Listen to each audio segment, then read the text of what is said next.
John Nelson Lee. This is going to be my last unboxing for a while.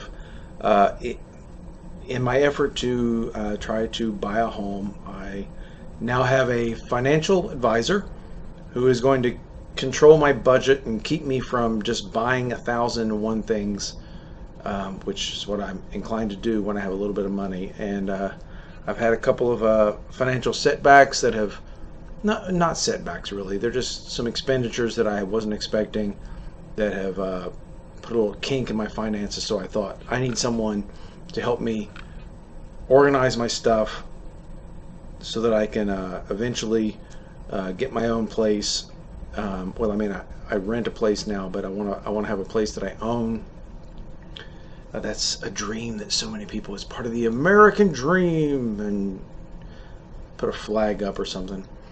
But I do have an unboxing today, and I haven't done one for a while, and I've kind of said that I was going to avoid it. But since this is going to be my last one for a while, because I'm not going to be just buying things online willy-nilly, higgly-piggly, I thought I would do it as a sort of commemoration of what I've done so far, which is mostly unboxing. Now, the first thing I'm unboxing is something I've unboxed before, which is Bison Bars. This has become a regular part of my diet, these epic Bison Bars. I do like them. It took me a little while to get used to the unique flavor that this particular company, which is Epic, as you can see here, has. But I do like them, and they're very tasty. They're a combination of bison and uncured bacon and cranberry. 7 grams of protein, gluten-free, and it's 100% grass-fed bison. So it's, you know, the way bison are meant to taste. I'm looking forward to this a lot because I've gone through the previous package of these Bison Bars, and I was getting to the point where I thought I was going to run out. So I got myself some more. I ordered myself some more. This is a book into my recycling pile, which is Jonathan Haidt, who is the main reason I bought this book, because Jonathan Haidt is one of the co-authors, and also Greg Lukianoff, which is The Coddling of the American Mind, the book, How Good Intentions and Bad Ideas Are Setting Up a Generation for Failure. And it's basically about the culture of safetyism, which I really worry about, not from a position of antagonism toward people who want to feel safe, but more from a position of concern that the push for safe spaces and things like that might be actually causing more harm than good, and it might actually make people feel less safe than what they are. And I'm always worried about people getting themselves into situations, into negative situations through perverse dynamics, where they were trying to avoid something and inadvertently caused themselves more trouble than they had intended. That's what this book seems to be about. We'll see. I may read it and decide I'm not so much into this.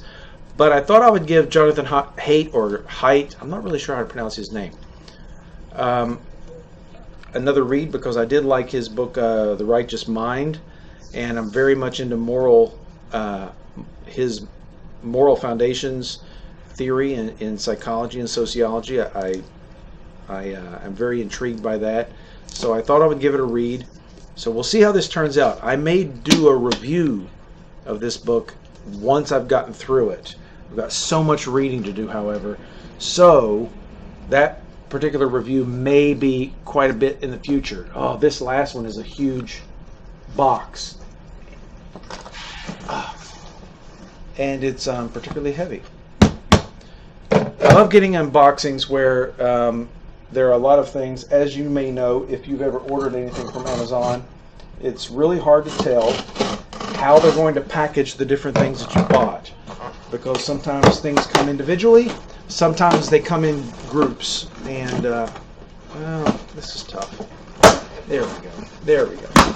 So I've got a couple of books in here. I'm going to go through the books first. Longitude, which is about The guy, I don't know his name, unfortunately. There was a guy who came up with the way using chronometers to measure longitude during the Age of Exploration, and this is his story, written by Davis Abel, I'm assuming, and I'm assuming that's how it's pronounced, is what I mean, Sabel, or maybe Sobel. Has a foreword by Neil Armstrong, of all people. But this particular age in history is very fascinating to me, and the science behind navigation also very fascinating to me. So I thought I would buy this so that, you know, when I got some time, maybe, you know, if I go to the beach, which I'm planning to do very soon, maybe in the first weekend of October, I'm going to read this and I'm going to report back to you what I find in it. Another book in here, which is also by Jonathan Haidt, The Happiness Hypothesis. I bought this simply because this was the book that he wrote many years before The Righteous Mind, and I thought I should at least have it around in case you know, I got interested in hearing his thoughts on other aspects of psychology. This is probably going to sit on my back burner pile, which means that it's going to, you know, I'm going to have it in a stack somewhere. And when it pops into my head, I'm like, you know what, pick that book up and read it. It's always nice to have a back burner pile, especially if you're someone who reads a lot, which I do. I'm currently in the midst of reading at least 3 different books, a fiction book and 2 non-fiction books, and this one is going to go in my back burner pile to be added to my current reading list at some point in the future. Now let's see what else is in here, because this is there seems to be at least, nope, just one more thing. Okay, I'm gonna hook this over. You know, I like to buy games. This game has been in my Amazon queue for quite some time, and I finally decided to get it. It's called Merchants and Marauders. It's a game where you have, as you can see, different ship types here. You move around the game board, and you're doing things like trading, raiding each other. And I just thought that this, you know, I have quite a few games that are set in the Age of Sail, and I just like to see the different dynamics and the different gameplay styles. Some games are more competitive, some games are more cooperative. This looks to be like a game that has a combination of competitive and cooperative aspects to it, which is very intriguing because that can make games really fun.